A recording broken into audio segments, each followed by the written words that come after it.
You ever think about how little we actually own today? It is shocking. I mean, we rent pretty much everything, but that's what they want because they're trying to move us over to a renters-based, subscription-based society. That's where everything's headed.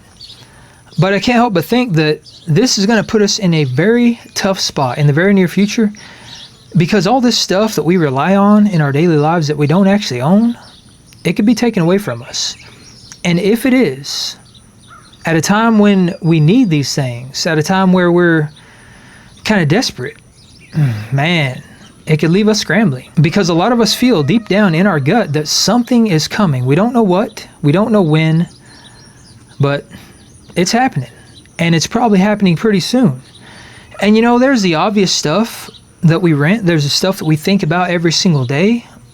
A place to live, transportation, features in that transportation, subscription-based services like entertainment, you know, movies, TV shows, things like that, phones, service providers, and even the stuff that we're told that we can own, hard assets like our homes and land and vehicles.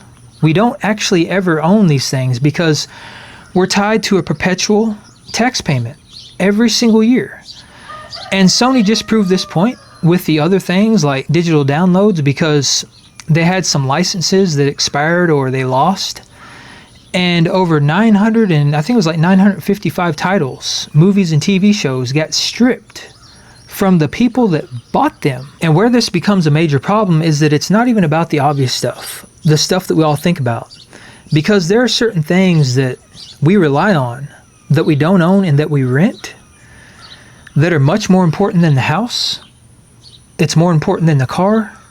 It's more important than the entertainment and the subscriptions and all the other stuff that is at the top of mind because what I'm talking about here is information. I mean, think about it. If you have a problem and you need to come up with a solution to that problem, what's the first thing that you do? Most people, they pull out their phone and they Google it, or they pull up YouTube and they search for the answer to that problem and they get a step-by-step tutorial on exactly how to solve that problem. That is what we do today. And because of that, our brain has begun to atrophy. We no longer think critically. We don't think for ourselves. We allow technology to do all of that heavy lifting for us. So in large part, people are losing their ability to think critically and to solve problems. And that's a major problem because if something does happen, if we lose access to the internet and the grid goes down, or we can't access all of these services that we rely on, that we don't own, what happens to us? What happens when you're faced with a problem that you need a quick fix for, and you're in a dire situation, and you can't use Google, or you can't use YouTube? And critical thinking and problem solving, these are skills, and we are losing these skills. But you know what else we're losing? We're losing the ability to store that information. Because in the era of short form content, our attention spans have been ruined. We no longer hold on to memories and store information the same way we used to. And that's because we don't have to. Because again, we can pull out our phone, and if we need something answered, all we have to do is Google it. All of the information is not in here anymore. It's out there. It's in the cloud. It's in this digital realm. But again, what happens if you lose access to that digital realm? Because how many people actually have physical media anymore? How many people have libraries in their houses? How many people have books, and how many people read those books?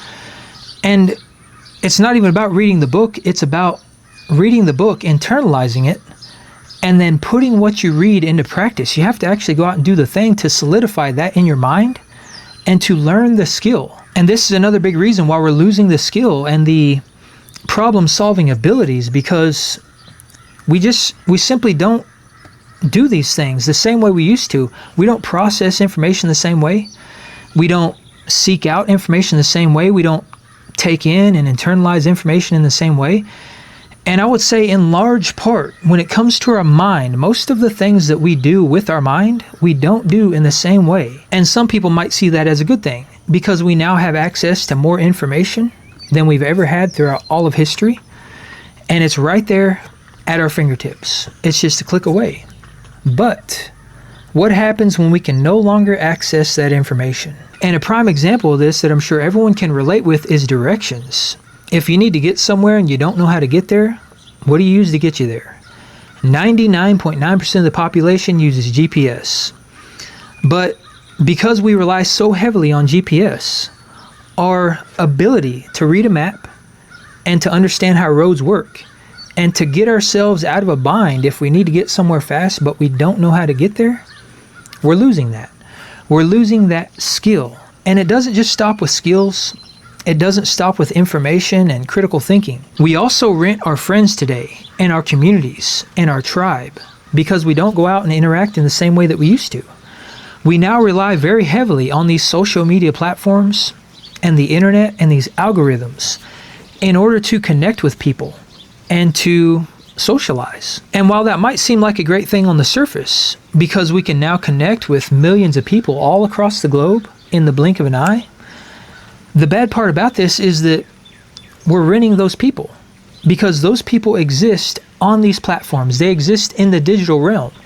But if you don't get to know these people outside of the digital realm and the digital realm goes away, suddenly you're 100% alone. And all the people that were surrounding you that you thought were your friends, that you thought had your back, they suddenly disappear in the blink of an eye. And how many people do you have in your life that if you called in a moment of need, they would pick up the phone and they would be there for you with no questions asked? These are all things that we should start thinking about, because when it comes to preparing for whatever's coming, if we lose access to these platforms, where does that leave us? And what does that do to our self-worth? Because something else that we're renting that we don't own is our self-worth. It's feeling validated. It's feeling a sense of purpose and meaning. We're renting all these things because instead of relying on ourselves to establish our self-worth and understanding that we've earned our place in this world by simply being born into it, we now rely on all these people that we don't even know, these people on these social platforms and these digital algorithms. We rely on these people that don't care about us to validate us. We rely on these platforms to get dopamine and get gratification.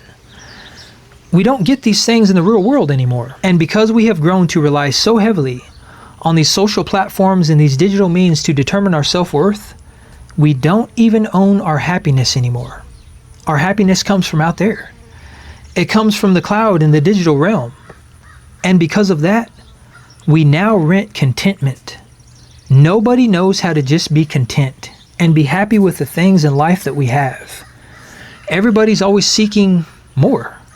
Everyone feels like they need more and they always need to be striving for something. No one knows how to just be alone anymore and to just be able to sit in silence and embrace the boredom and the peace and quiet. We live in a very noisy world and we are used to chaos. And when that chaos goes away and we're faced with silence, most people can't handle that.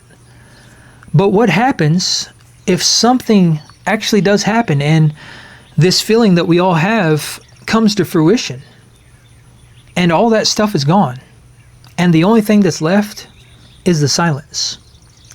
What happens when the only thing that's left is boredom and the peace and quiet? And we have to face those skeletons in our closet that we all have. What happens when there's no one around us that we can lean on and rely on? What happens when we can't Google the answer to this problem? Do we suddenly become lost and hopeless and lonely? Do we lose all sense of purpose and meaning?